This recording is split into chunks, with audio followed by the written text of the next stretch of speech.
Hey there, what's happening? This is Eric and Victoria. And we are coming at you live from our home office in beautiful Marietta, Georgia.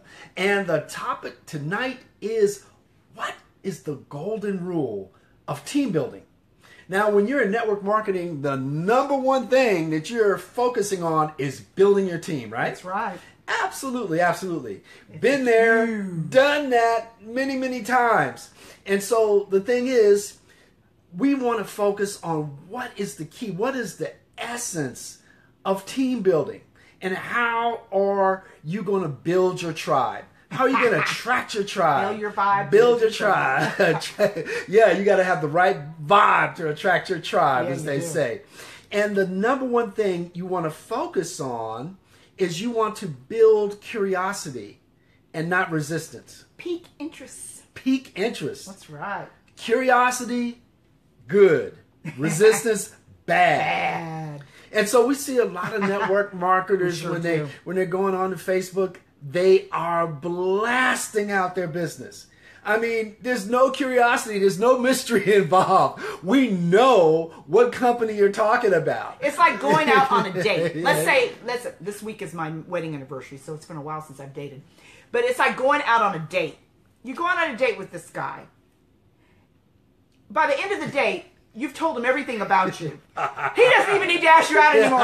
He knows everything except your blood type. You've told him everything. Yeah. There's no mystery. Come on, gals. And you're not necessarily talking about the benefits. You're talking about the features. Yeah, I mean, some women, they don't know how to date. They go out and they tell a guy everything about them. Oh, my gosh. So then by the time I told him everything, did everything, there's nothing for him to come back for. There is no mystery.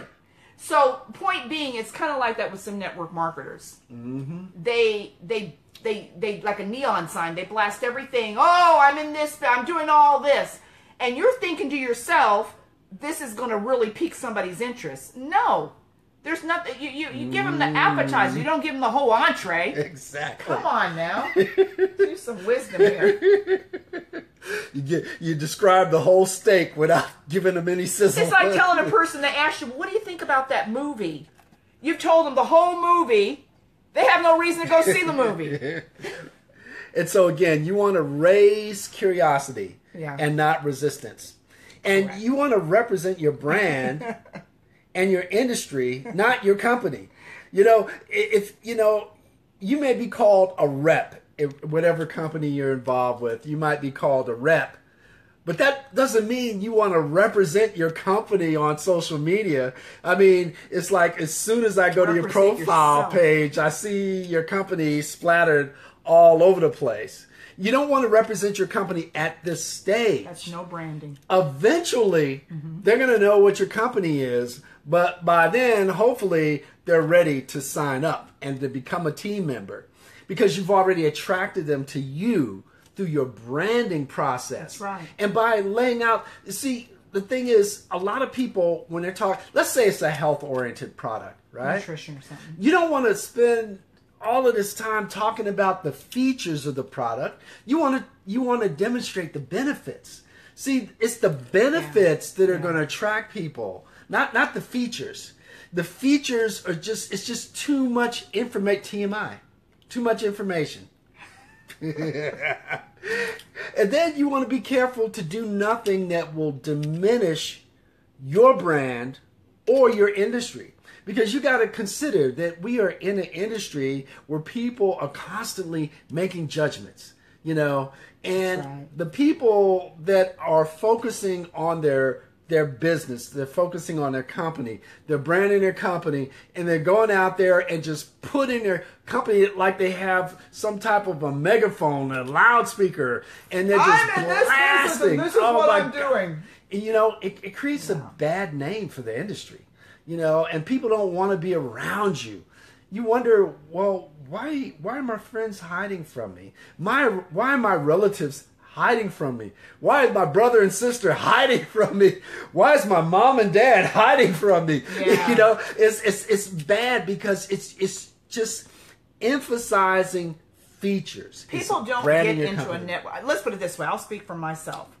People don't typically get into a network marketing business just because you splash it all over your profile. People don't get into a network marketing business because you've got everything up there. And I think a lot of times psychologically people think, well, if I put everything about my business, that's going to have someone that's going to call and say, I want to be in that business. They've got people to market for that company. You're just a distributor. You're just an account rep. So therefore, you're there to build. They give you the products to market your own business. Remember, you got in business for yourself. You're not an employee of that company.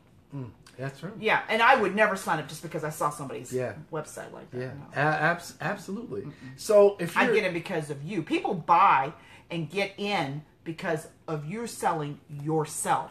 You got to sell yourself, right, Eric? Yep. Yeah. That's So if you're one of those people that's blasting unsolicited links out there on social media, stop it right now. Don't do that. Don't do that. That doesn't help you. That's hurting your branding, and it's hurting the industry.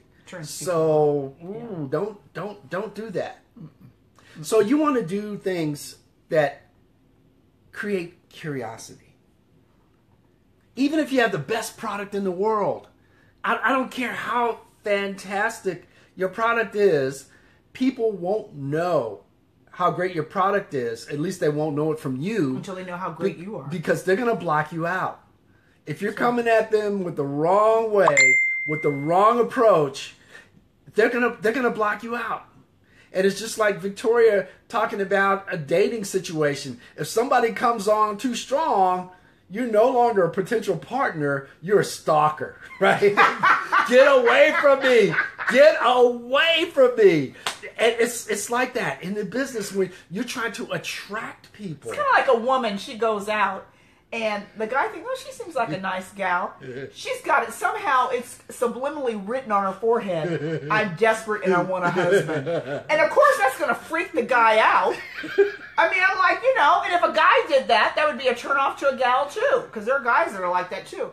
So my thing is, it's the same thing with your business. The curiosity effect. Yeah, you've got to brand yourself properly. You people. It's called marketing properly. You don't want to seem like a weird. Your behavior should not be weird. And when you're normally dealing with people, your friends, your business associates, you don't scream at them about products. If your eyes are crazy. Oh my God, I found the greatest thing. You got to get involved right now. You got to get involved. If you get in right now, we're going to put all of these people under you. And you're going to have, our compensation plan is fantastic. You just did 5 minutes mini seminar you just and freaked them out. Now, I will say this. Hold on to that passion and that exuberance, what you have for your business. Yeah. And I love passionate entrepreneurs. Yeah. I can relate to them more than employee mentality. If you are an entrepreneur and you're excited, this is a first rodeo for you, or you've been doing this for a long time. If this is really your heart's desire, keep that zest. Just be careful how overzealous you are with that zest, because you have been in the business a day longer than anybody else, so they don't know what you know, and you're talking about this business like as if it's a cult. Make sure that you keep it under wraps to some degree and find out what their needs are, because you can better help them. They're not getting in the business because you think the business is great. They're getting in the business because they have a need and a desire to do something different with their life, or maybe enhance it in other ways. So you as a business person, tone it down and simmer it. Find out what they want. It's not about you, it's about them. Because if they get in your business with you, they're not getting in because you say it's a great business. I can assure you that's not why they're getting in. They're getting in because this is something that they would like to make money from or build a business through. Believe me, it's you're not, the business that you're talking about is only it provides you with the tools and the products to run your own business. Yeah. Yeah. You're not an employee. Yeah, so that kind of segues us into the next point, because really, ultimately, what you're going to do, your best strategy for attracting people is to provide them value. That is the number one thing. In other words, you're going to help to teach them, to help them along the way. And instead of blasting out what we believe are our best features, we're going to attract people to us by demonstrating that we can help them. And the best way to do that is through teaching. Let's say, for example, you're a travel professional. You know, one great tidbit might be, what is the best way to get free hotel upgrades?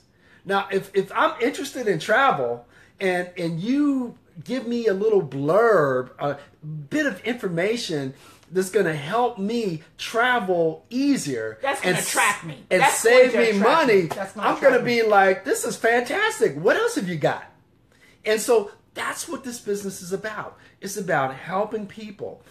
Our mindset is less on, oh, I got to make money. Because, see, the thing is, that desperation shows. You know, it's like the woman on a date. She's desperate and it's on her forehead. I want to get married. Emotions are definitely transferable. Oh, honey, are they? And if you are desperate and you approach people in a desperate, weird way, you are going to scare them. They are going to run away from you. I'll never forget that Victoria and I were we were traveling, and there's a company, I won't name the company. Please don't. But they invited us to get some information about one of the promotions they were doing, and they gave us a free meal, and you know, they gave us a chance to view one of their properties, and then they were trying to close us, right? And they were closing so hard, and we just weren't buying it. We just were not interested. And do you know, this person was so desperate that she literally chased us out the building, and we were actually in the parking lot. That's right. And she followed us into the parking lot. That's why she didn't follow me into the bathroom. I was like, oh my God, is this woman stalking us? It made me nervous. Is she gonna? What's next? What's next? Is she gonna pull out a gun? I mean. And that's what happens. You know, that's not normal behavior. That's weird, that's weird behavior. Stay away from it. Oh my Stay God. away from weird behavior on social media. You know, it's not acceptable. The key word is social, right? It's all Not about stalking. It's all about people interacting in socially acceptable ways. Going into a Starbucks with a megaphone and saying, my business is the best, or yelling and screaming about your business is not acceptable in that type of environment. And so when you're on Facebook, when you're on the internet, it's not cool to do that. It's not cool. And I see Charlie out there laughing. It's not cool.